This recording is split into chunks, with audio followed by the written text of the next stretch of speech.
Good day everyone, my name is Christian Montebon from BIT 2-A. For today's video, we have an activity in C#, so let's answer. So here's the question guys, let's read it. Write a C# program that calculates the monthly payment, total interest, and display an amortization schedule for a loan. The program should prompt the user for the loan amount, interest rate as a percentage, and a loan duration in years. It will calculate the monthly payment and total interest paid over the loan term, and generate an amortization schedule showing the amount, interest paid, principal paid, and remaining balance. After displaying the result, the program will ask if the user wants to calculate another loan. If yes, it repeats, otherwise it exits. So let's proceed guys to the answer. So before we proceed to the answer guys, so there's a sample output guys. Enter the loan amount is 10,000. Enter interest rate as a percentage 5. Enter a number of years to finance 2. So here's the month guys, and assigns the interest, principal, and balance. So next is payment amount, total interest paid. So the last thing is, do you want to calculate another loan? So here's the last to the program guys. So let's proceed to the answer. So here's the program guys. So let's start with using system.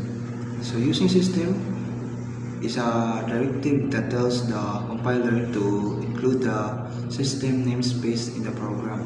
So next guys is the class loan calculator. So the class guys, first the class is, it defines variables that describe and operate on the object. So the loan calculator guys is a class that calculates loan related values such as monthly payments, total payments, etc. So next is static void main. So open close parenthesis. So it is where the execution program starts. The main method is a static method, which means it can be called without creating an instance of the class. So sabotable naman guys. So next. And next is a bool calculate another loan equals true semicolon. So ang gamit sa bool is, which can be either true or false. It is commonly used in conditional statement, etc. And next is while. Open parenthesis calculate another loan and close parenthesis. Then ang gamit sa while is execute a block of code repeatedly as long as specified condition remains true. So sabotable na mga ilagay sa. So next is kana curly brace, and next is the single line comments prompt user for loan details. So ang gamitan ng single line comments guys is used to explain code for better and readability. So next guys is a console.write, open parenthesis, quotation, enter loan amount, colon, quotation, close parenthesis, and semicolon. So ang gamit sa console.write guys is used to display text without adding a new line at the end. So the text na guys is kanang enter loan amount. So ang gamitan ng mga quotation guys is to read the text.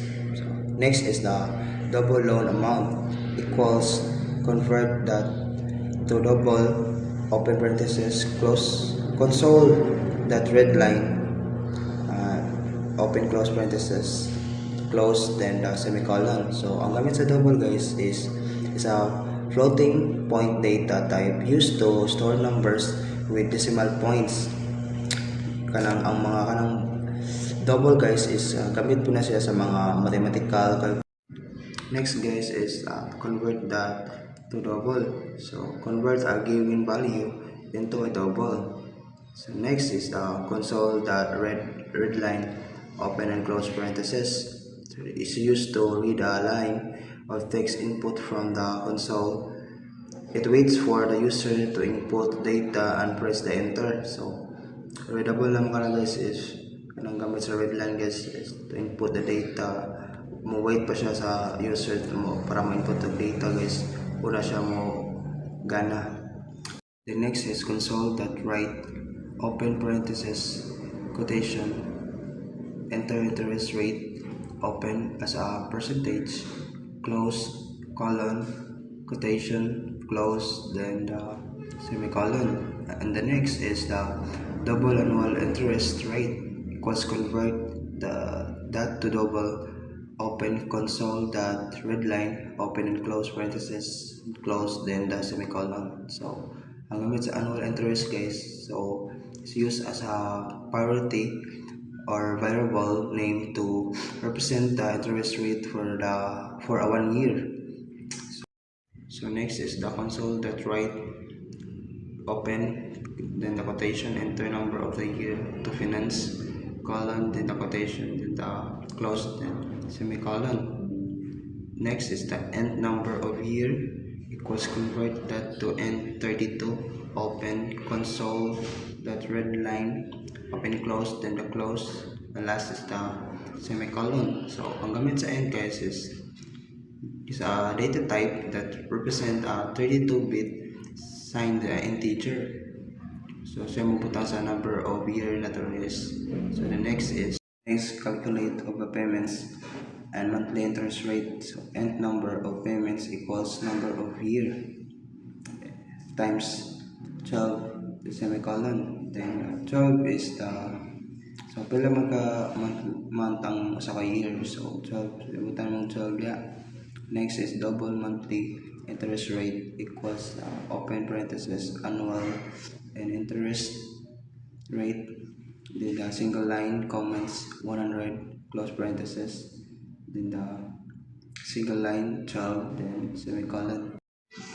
Single line comments then calculate monthly payment using the formula for an amortizing loan then double monthly payment equals loan amount x monthly interest rate single comments then the close the open then the 1 negative math that POW then the open 1 plus monthly interest rate then the comma then minus number of payments then the last is the close parenthesis then the semicolon. So next the double total interest paid equals 0 and semicolon then single line comment display amortization schedule header then console that right line then open quotation month interest and the principal then the balance then the quotation then close then semicolon.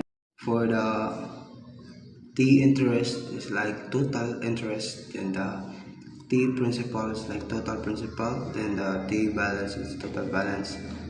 So next is double balance equals loan amount semicolon then single line generate restoration schedule.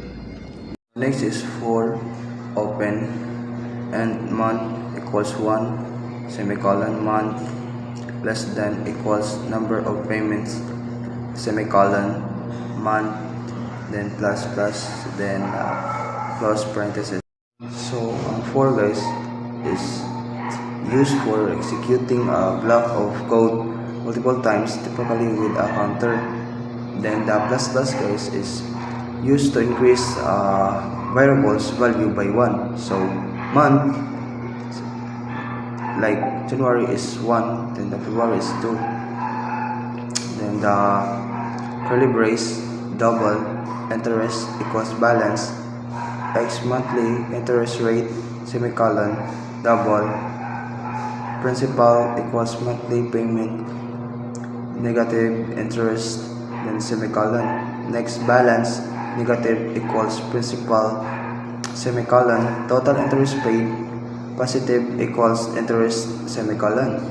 So single line display current month's details. So console that right line then open then the dollar sign and the quotation curly brace month curly brace then the single line T and the dollar sign then the curly brace interest colon, then the 0.00 curly brace, and the single line T, and the dollar sign, curly brace principal, and the colon, the 0.00 curly brace, and then the single line T, dollar sign, curly brace balance, colon, then the 0.00, and next is the curly brace quotation,